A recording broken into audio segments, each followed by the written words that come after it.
মানুষের, প্রত্যেকটা জনগণের এক একটা ভোট, এটা প্রত্যেকটা জনগণের এক একটা আমানত। কেউ যদি শয়তানের পক্ষে ভোট দিয়ে শয়তানকে জয়লাভ করে নিয়ে আসে, ওই শয়তান যতদিন শয়তানি করবে সে এক অংশে গুনাহগার হবে। আপনি 1000 টাকা নিলেন আর সে 1 কোটি টাকা শয়তানি করলো, আপনি 1000 টাকা খেয়ে কী করবেন? আপনাকে 1 কোটি টাকা শয়তানির হিসাব পরকালে দিতে হবে, কারণ আপনার সিল মারা ভোটে সে জয়লাভ করছে।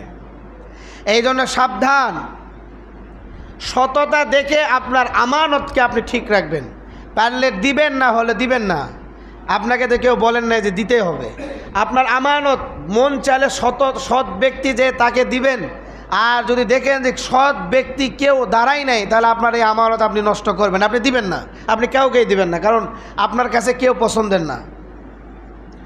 তারপরে খবরদার এই 500 টাকা 1000 টাকার জন্য নিজের আমানতকে বিক্রি করবেন না। এই আমানত বিক্রি করে আপনি কিয়ামতের আলামতের অন্তর্ভুক্ত হয়েন না। আল্লাহ তাআলা আমাদের সবাইকে হেফাজত করে, সবাই না আমিন। এই জন্য অবশ্যই সামনে ইলেকশন আসবে, প্রত্যেকে নিজের আমানতকে নিজ হেফাজতে সঠিক জায়গায় ব্যবহার করবেন। সৎ, যোগ্য এবং যাদেরকে দিলে আমাদের এলাকা সমাজের উন্নয়ন হবে তাদের দেখে চিন্তা ভাবনা করে তাদের দিবেন, মন চালে, না হলে কাউকে দিবেন না।